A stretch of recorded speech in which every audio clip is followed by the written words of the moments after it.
Then there's California, a podcast featuring members of the California State Senate Democratic Caucus in conversation about their lives, their legislative priorities, policies, and other related issues that help make California exceptional. Happy New Year, everybody. From the state capitol in Sacramento, I'm Brian Green.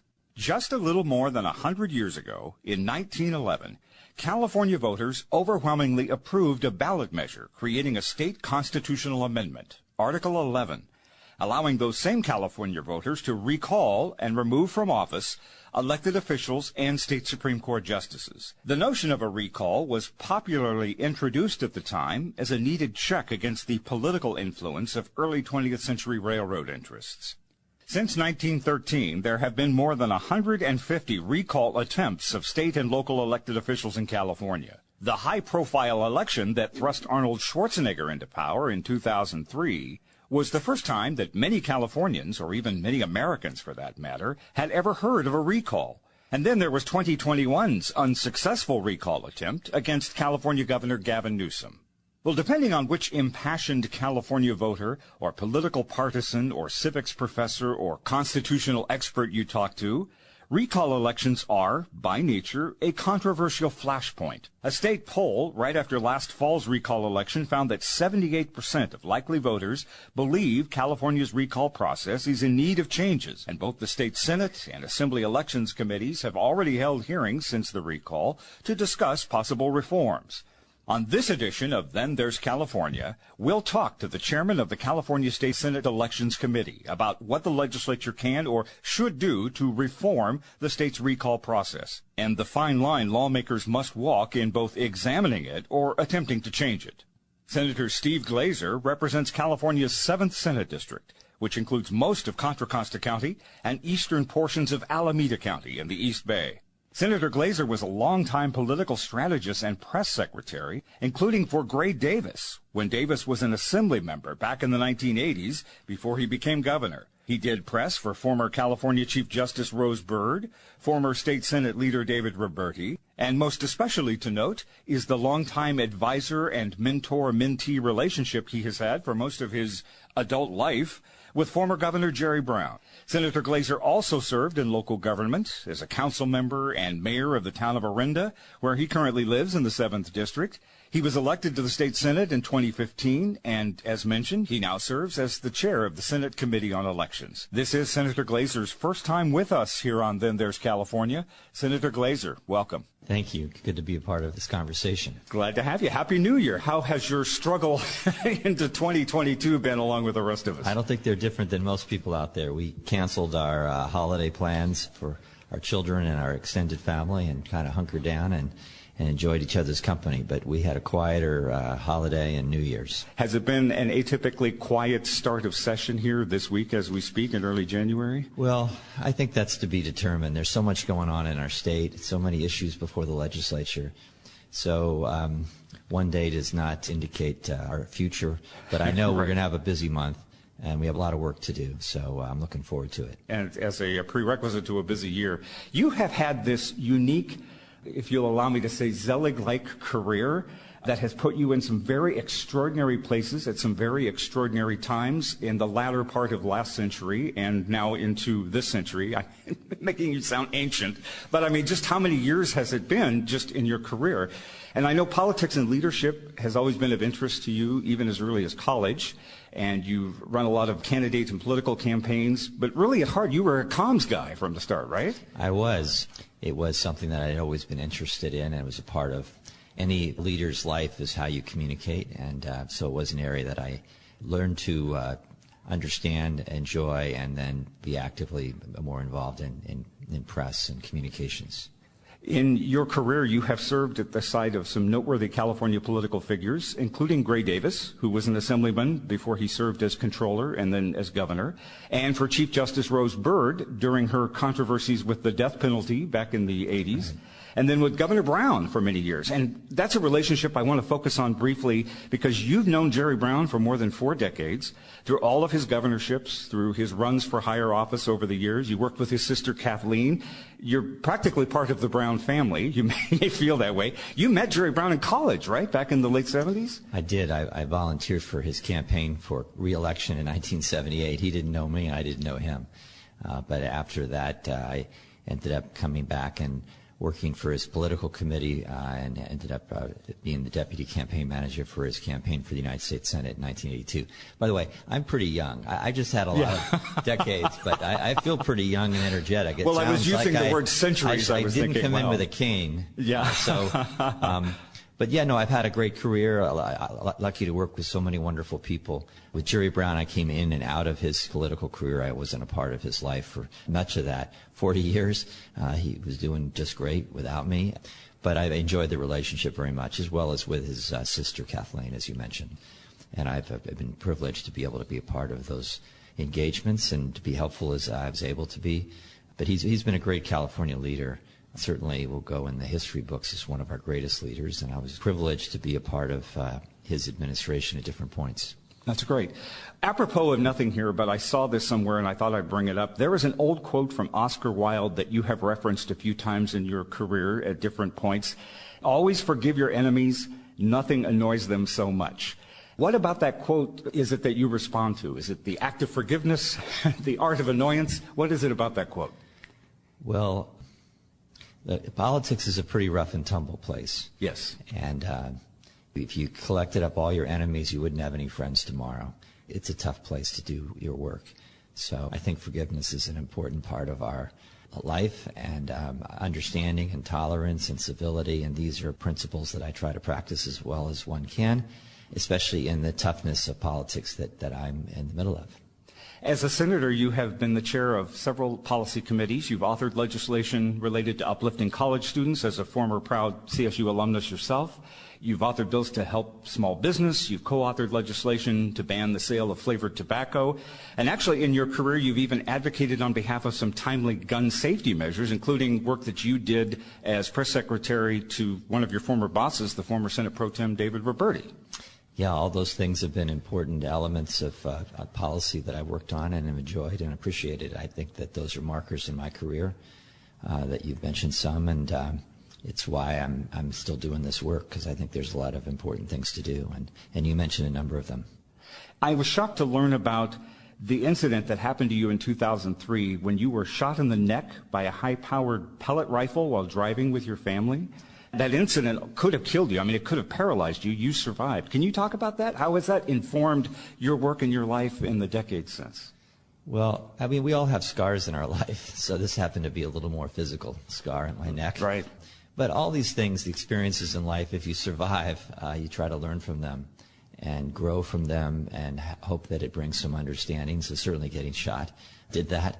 It got me involved in city politics. Actually, I probably wouldn't have run for the city council had I not been frustrated with some of the investigative work during that incident.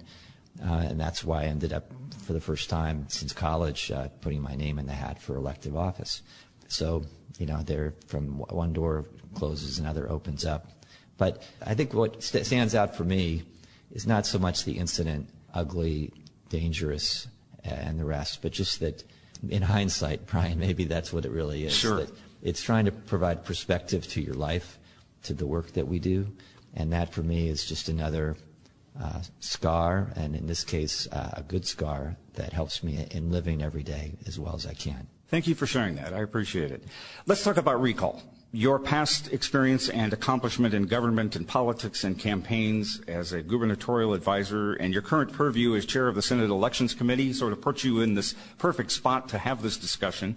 It's been 100 years since California voters first passed a constitutional amendment allowing them to remove from office elected officials and Supreme Court justices. But when Arnold Schwarzenegger became governor in the high-profile 2003 recall race that ousted Governor Gray Davis, I think Californians were surprised at this electoral power they didn't really know they had. Can we really remove a governor and bring in a movie star as another governor? I think that was unbelievable to a lot of people. But recalls have had a long and storied history in this country. Does having a recall process as part of our Constitution serve as an appropriate check and balance on government and its leaders? Yeah, I support it. I think that it was enacted in 1911 with over 76% of the people of California voting for it. It was known as Proposition 8. And while it's the topic du jour at the moment, when you look at those 100 years, there have been, I'm told, about 179 efforts to recall a state official. Only 11 have qualified for the ballot. And, of course, 2 have been more prominent over the last 20 years with the Gray Davis recall as well as the Gavin Newsom one. At the local level, it's more prolific, and we can talk about that if you want in a moment. Yes, we will. But on the state level, it has been used fairly rarely, but it doesn't mean that we shouldn't be looking for ways to improve it, reform it, however you want to describe it. There were people that I think rightly were pretty angry at what we just experienced last year. Yes. Not only for the distraction that it created, but for the cost. Over $280 million was spent on that election. But all that being said, I think the voters, I support the right to recall. I think that it's the details about how and when and where and why and that become a little bit more interesting, and we can talk about those if you want. Absolutely. Well, September seems like forever ago in these pandemic times, but looking back at what was ultimately an unsuccessful recall of Governor Newsom last fall, what were the immediate lessons learned from that and the top-line takeaways that lingered in the aftermath of that whole exercise?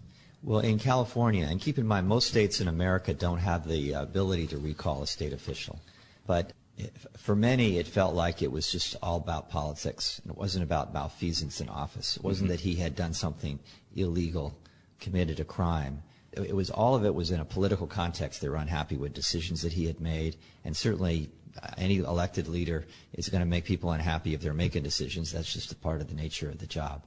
But with a recall, it forced a new election.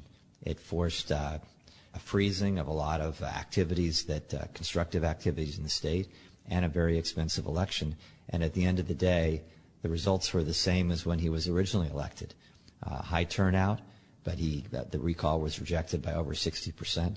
It matched with his support that he received when he was elected originally. And so it was all about nothing, except it did cause havoc, and it did create something that was, for many, a negative. And so we are taking a look to see whether or not the process for recall is an appropriate one. And again, we can get into those details. Mm-hmm. Well, voters passionate about the recall process, and as I mentioned back in 2003 with Governor Schwarzenegger, they rose in surprise and delight at this new tool that they seem to have.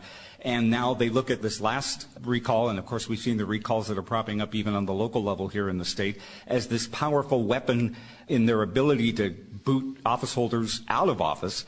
One person described it as a gun behind the door, so to speak, and that may sound provocative, but in today's terms, it's really not. Has the recall process become weaponized, as Governor Newsom has described it? Well, I think some of that is a little bit of rhetoric. But look, I support the voters' ability and right to have accountability to elected officials. We call it cycle. Every cycle, we have an election. That's an accountability provision where the person who wants to continue to serve is on the ballot and people can say yay or nay to them or support somebody different. So there is accountability, but the recall is meant to be some extraordinary accountability. And again, I think it's right to have it, but it's really about how it's utilized and whether or not it is fair. Mm-hmm. And look, you could say we should have the right to say up or down on a recall. But then there in California, one of the unique elements of our recall process is that on the same ballot, it's to choose the successor if it passes. And so you can have a person who's elected with less than 50% of the vote because they got the plurality. And that settles the replacement for the remainder of the term. So it's not just about recall, it's as well as, the signature requirements to recall and how long till an election happens. It's also about what do you do if there's a replacement? And the way the system's set up now, in my view, it's not democratic because it doesn't mean that you have a normal election process. You have this very abridged process where there's incentives to support recall so you yourself, junior politician A, B, or C, can be the replacement and not even get the required votes that would normally happen during an election. So it has been gamed in a lot of ways, and with the second ballot that's so unusual that we have in California, it creates, I think, an imbalance in our democratic process, which is why I'm engaged with my colleagues in looking deeply about ways we might want to change it. You and your Elections Committee chair counterpart in the Assembly held joint hearings this last fall in the aftermath of the gubernatorial recall election to prompt the public debate about a potential reform of the process.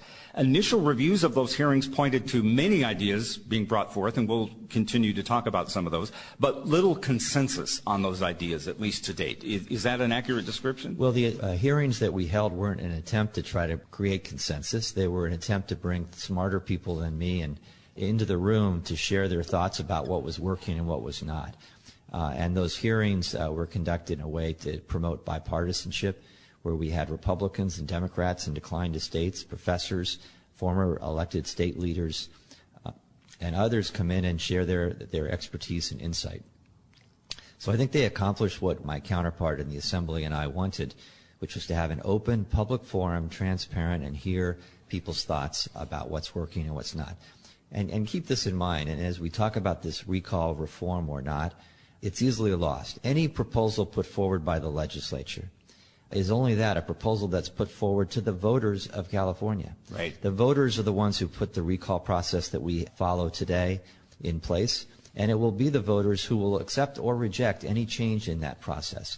So we have in our hearing process attempted to reach widely and deeply in a bipartisan and nonpartisan way to hear all the ideas as we try to formulate whether or not a specific reform should be advanced to the voters. Well, I know that the PPIC poll that came out showed 78% of likely voters in California are saying the recall is in need of changes. Half have felt it needed major changes, and 28% preferred minor changes. So keeping that in mind, do you believe the wind is at your back, so to speak, with public support when it comes to trying to make these changes? Well, I'm going to show my age here.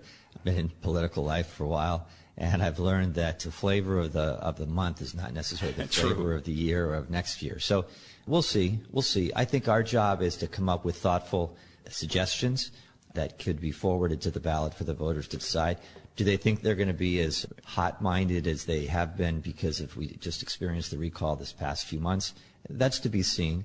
But our job is to tee it up, give the voters our best thoughts, and let them make the final decision about whether they want any changes or not. And I know you had said you are indeed trying to make this process as bipartisan as possible and not to default to the cynical political part of it, but it has been said that there is zero chance that Republicans are going to go along with or support any reform of this process. Well, first, we've had some very thoughtful Republican leaders, state leaders, who have participated in our hearings and have spoken specifically about changes that they would like to see in the recall process. Look, there is a defensiveness that comes from a close and recent election. It wasn't close, but a recent election. Mm-hmm. That somehow it's despite their efforts to spike the football in the end zone after you've won the game that promotes this discussion and review of reform. And that's too bad. That's kind of the nature of it, I guess. We're talking about trying to do something that's good for the state, not good for one party or the other. So as they look and perhaps have a cynical eye about any proposal for reform, they should recognize that it's something that could benefit their party down the road as they think it benefits our party in the present day. Mm-hmm. And that's the attitude that I have about it. I've tried to share that with my colleagues. I would like to have bipartisan support. I'll continue to reach out to my Republican friends here in the legislature to try to find common ground. And I do think this door swings both ways, and we should understand that and advance any reform with the idea that it's really about what's good for California, not for one particular party. Well, some have said it's hard to argue with a straight face that recalls are too easy or are being abused when a recall in California has been successful, as you said, only 3 times really on a statewide basis, if you count Senator Josh Newman's recall a couple of years ago from the Senate, just in the last 100 years. And when I hear something like that, my thought is that doesn't really take into account the politicized environment that we are dealing with politically here in this country and in this state with this recall season. You can say it's only happened 3 times in the last 100 plus years, but it's happened 3 times in just the last 20 years of the last 100 years. So what's your response to all of that? Well, we all have different seats in viewing this issue. And from my seat in the Senate, I saw how disruptive it was. Now, it doesn't mean it wasn't appropriate, but it's very disruptive and it's very expensive $250 million spent on an election. We're within a matter of months, we're going to have another election for governor, in California, less than a year after this recall. So there was already accountability provision in there if Governor Newsom runs for re-election, and I expect that he will. So from my seat, it was a shock to the political system with a lot of consequences. Now, does that mean we want to eliminate the recall? No, I don't want to. But if it means that we need to make some tweaks, is the signature threshold at the appropriate level? Should it be higher? Should it be lower? Again, most states don't have a recall. And the states that do have a recall, most of them don't have such a low signature requirement. California is the exception there. We provide a much longer period of time to circulate petitions. Again, California, the exception there. And the second ballot, where you can elect a replacement with less than a majority in an instant, almost no state in America has that process. So all these things, despite the fact that we support a recall, are worthy of examination to make sure that the standards for doing so are appropriately set. And that, of course, would be something that would be put before the voters for them to make the final decision about. Let's go into some detail about some of the suggested changes that were talked about in your hearings and that could be part of a constitutional amendment that's passed by the legislature and that would go before the voters on the ballot. And I'll just throw a few of these out there and you can comment. Increasing the requirements for recalls, including the number of signatures, increasing the number of signatures needed to get a recall on the ballot. The runoff of the top two vote getters in a recall election. I think one of your colleagues in the Senate has proposed something like that as well. And then you've already mentioned adding a cause, a malfeasance or lawbreaking, and not just unpopularity or dissatisfaction with policies or frustration that their guy won and yours didn't. What are some of your perspectives on those, and how was it debated in the hearings? Well, I'll touch on a couple of them. Yes. I don't want to bore the listeners here, but currently, to recall a state official, you need 12% of those who voted in the last gubernatorial election. And that's a number that goes up and down depending on the turnout. And that's a very unusual standard that's been set versus a fixed number, whether it's 20% or 15 or 10 of all registered voters. So there's a way to shift from a standard that's going to change every 4 years to one that's at least fixed and clear. So that's an example on the signature requirement that we're taking a closer look at. The second ballot, where you elect a replacement without any thorough debate or even a runoff, seems very undemocratic. And I support a full and open, transparent election for a replacement. But the fact that should it happen immediately at the same time of a recall vote with no runoff option, I'm not so sure, for me at least. And I don't speak for my colleagues or for my counterparts in the Assembly. This is a collaborative process. But I'm troubled by that, and I think that's another example that we have to take a look at changing. One of your colleagues, Senator Newman, who I suppose certainly has the authority and the experience to weigh in on this as a legislator, has introduced a measure as we speak this week, calling for simply yes or no vote on a recall, and then if for some reason, worst case scenario, a governor is recalled, making the lieutenant governor the replacement. I don't want to put you in a position of judging your colleague's legislation here so early on, but what is your response to a notion like that? Well, I certainly appreciate Senator Newman's experience in this space. He's very respected and admired here in the Senate, and he will continue to be an important and influential voice as we debate this issue. But I don't want to prejudge any specific proposal. I'm trying to work closely with my colleagues in the Assembly, with leadership of both houses, with my Republican counterparts as we noodle through these options as we have discussed here today. And so Senator Newman's a part of those conversations. And he will be going forward. But we have other legislators, Senator Allen and others, who have weighed in this space over the past few years, and we want to be as collaborative as we can. So that's the process we're in now. We don't face the same deadlines that a typical legislative bill would face. Right. So we have time this spring to be transparent and inclusive with our colleagues. I think we're hoping to have one more hearing, both houses, on this subject, and then we'll see where we go from there. Of course, it will be a constitutional amendment that would come out of the legislature. That would take a 2/3 vote of both houses. You have that as majority Democrats. Considering the PPIC poll, and you have touched on this, how yesterday's controversy can be tomorrow's old news, do you think the public support on this is going to stay consistent, or will their interest wane by the time something were to make an appearance on a ballot in November? Well, it could. I mean, public opinion is an important touchstone of us doing our jobs as good representatives. So we'll continue to watch it. We get feedback all the time from our districts, from our colleagues, and we want to hear that feedback because we want to try to do something that's constructive and that's supportive. So we'll continue to be open-minded and sensitive to all the opinions that are coming forward. Well, speaking of those opinions, the Little Hoover Commission is doing their own study, announced that they were doing a study in this fall of the reform of the recall process.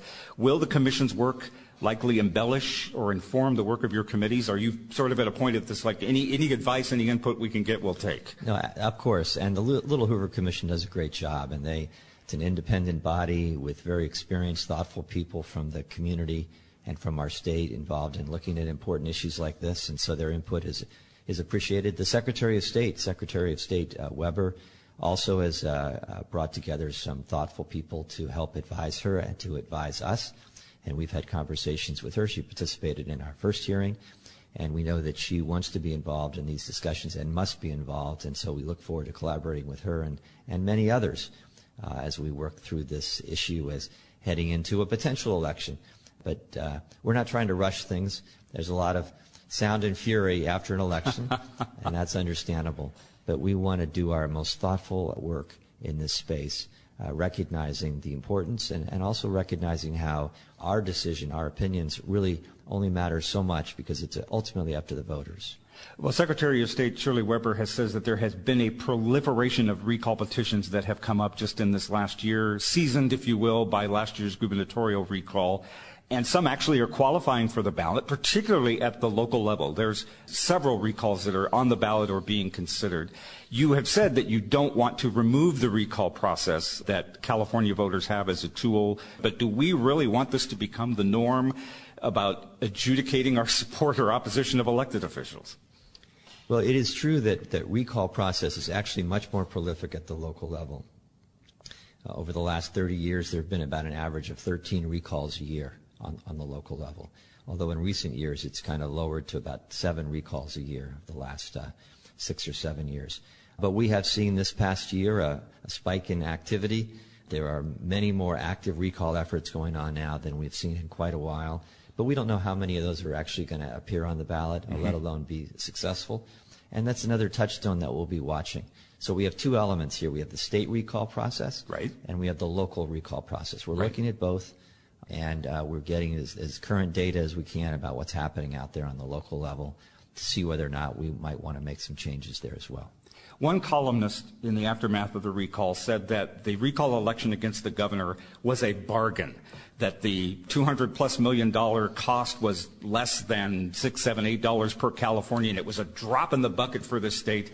It woke people up to the democratic process. And the money that was spent on that recall that went to local elections officials to put it together helped them in their efforts to reinforce new election infrastructure, find new ways to bring out the voters, and to help firewall them and their staff from the threats that they've received and all of the disinformation that permeates this process nowadays. So, in your opinion as elections chair, was the 2021 recall a bargain and a benefit to California?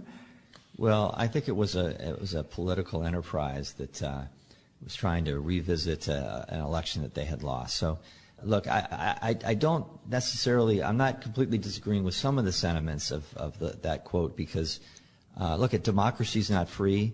Elections take time and are expensive and they're contentious and there's a lot of yuckiness to advancing our democratic process, but that's part of what it's about, that we have free and open elections and have accountability, and that's very healthy.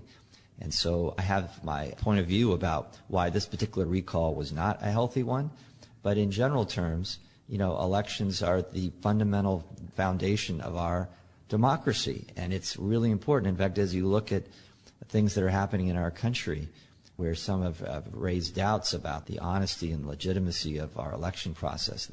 These are serious, serious issues because they're so foundational to our democratic system that we operate under. And indeed. Well, another columnist, by contrast, had said that the recall was an example of Jim Crow-era voter suppression, that it was exacerbating the plight of communities of color, a tool of white supremacy, a part of a troubling national trend, which we're talking about here too, and thus the process does need to be reformed. So you have two contrasting viewpoints here I've shared. Do you concur with some of that? Well, I go back to the fundamentals. We have enormously good participation in our elections. Yes, there's criticisms. There'll always be from one side or the other. I think what I'd ask the listeners to do as they do in their normal life, which is to be discerning and cast a critical eye at what anyone says and try to understand what are the facts.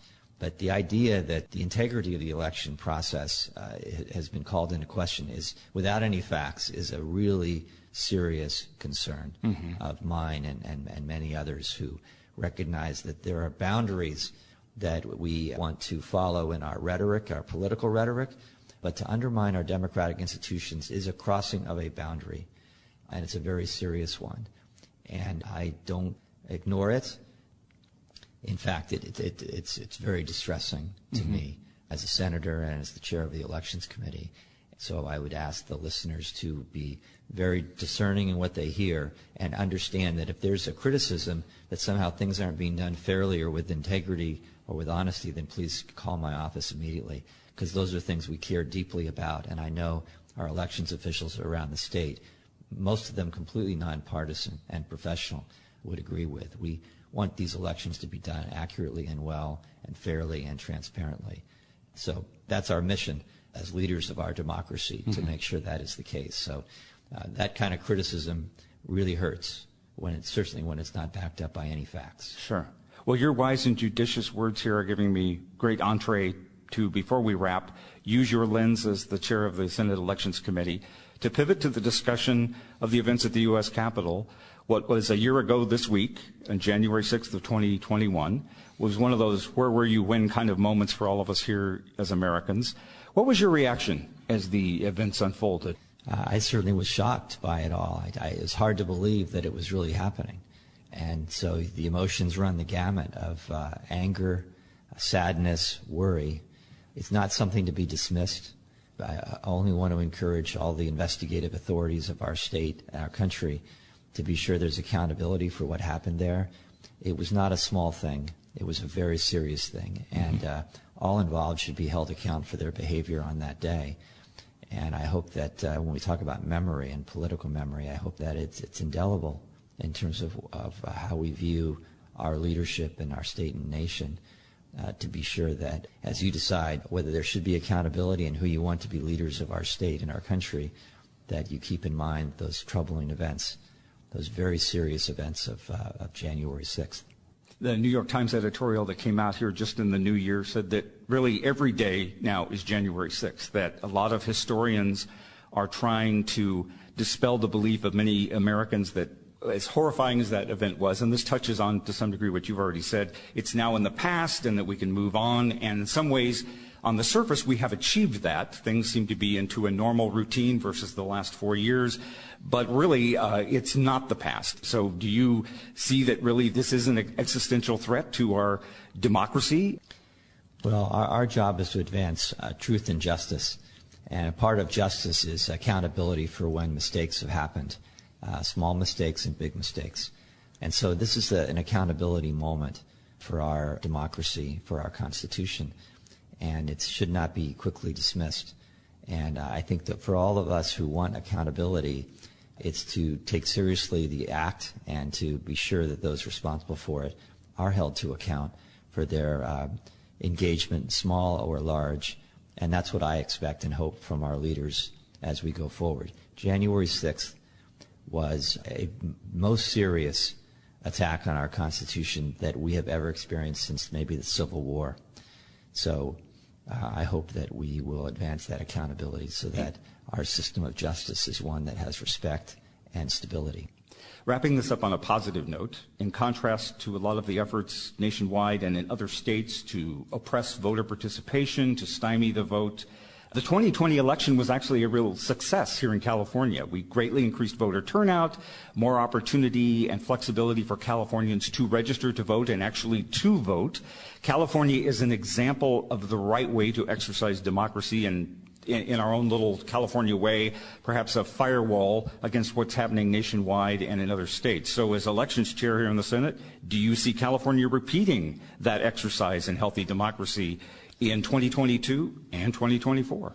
Well, I think that we took a big step forward the last couple of years in making the ballot more accessible to people, being able to get their ballot in the mail, vote by mail if they want to, or take it to a polling place. And we've seen, as you mentioned, the tremendous participation levels that we've experienced, and with almost no criticism of any improprieties, millions of ballots cast with no criticism. So we have a lot to be proud of in California. We have enormously good participation in our elections.